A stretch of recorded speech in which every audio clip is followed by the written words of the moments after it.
Evening Premier Planet, Justin Barlow here. What a crazy night we had at our 50th taping. First off, thank you so much everybody who stuck with us these last 50 events. We could not have done this without you. I mean that from the bottom of my heart. We work hard, we're dedicated, but it's all because of you that we keep coming back every other week to do what we love. Please keep joining us because we promise the next 50 events are going to top the first 50.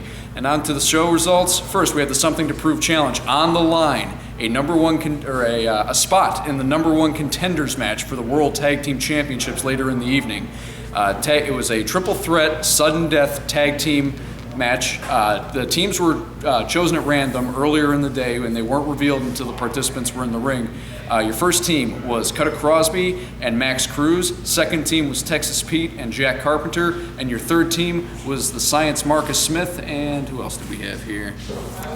Science Marcus Smith and the returning Irish Andy Anderson, who made quite a splash right away.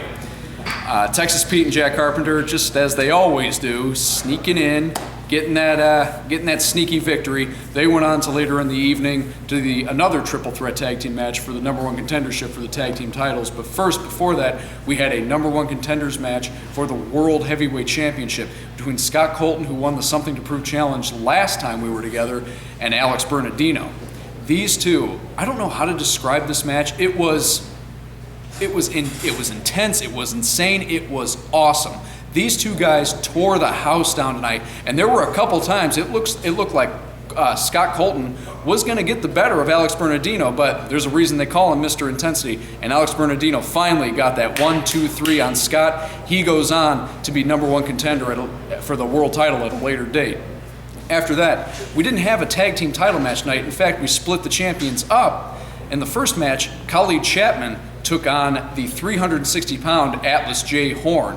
That one, of course, Matt Vine, Atlas's new best friend, out at ringside, playing a part in that. However, it didn't work as Alex Bernardino, still feeling a little burned by what happened last month between him and his former tag team partner Vine, and basically getting the crap kicked out of him by Vine and Atlas, came down to ringside for the distraction. Khalid was able to get the win over Atlas, leaving Atlas and Vine just fuming. After that, Vine had his own match against the 295-pound corn-fed colossus, Michael Mack. That one went a little bit differently, though, because it was Atlas who came out this time, caused the distraction on Mack, allowing Vine to get the victory. So guaranteed, this feud between these two sides and Alex Bernardino, this is far from over. Following that, we had our triple threat #1 contendership match for the World Tag Team Championships. Texas Pete and Jack Carpenter, who won the Something to Prove Challenge, went up against Elite EJ Jensen and Genesis.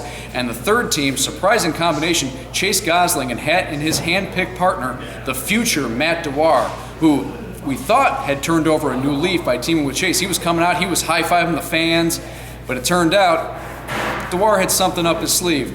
Chase was crawling over for a tag after getting brutalized in the ring, and just as he was about to clip Matt's fingers, Matt jumped off the mat and put his hands up and walked out, leaving Chase basically to fend for himself. EJ and Genesis were able to capitalize on this, and they walked away, now the new #1 contenders for the World Tag Team Championships. And then in our main event, much anticipated main event, it was Outlaw Jay Cross taking on the Persian powerhouse Malad Akbar for the World Heavyweight Championship. People have been looking forward to this for 2 weeks, ever since Jay won the #1 contendership.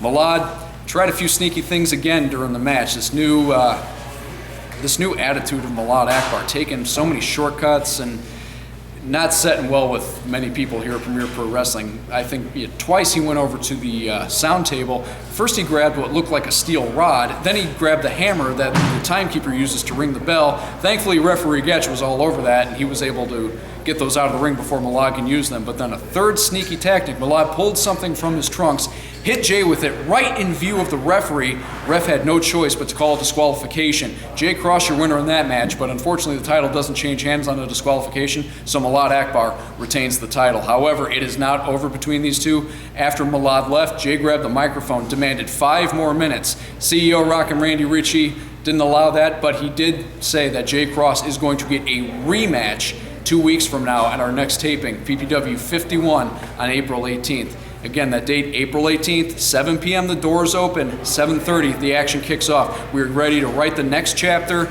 in our legacy and in our history. You are not going to want to miss us for this next stretch of events that we're going to have, because as great as the first 50 were, we're going to blow you away with the second 50. Again, April 18th, 7 a.m., doors open, bell time 7:30. Bring your family, bring your friends. We'll see you there.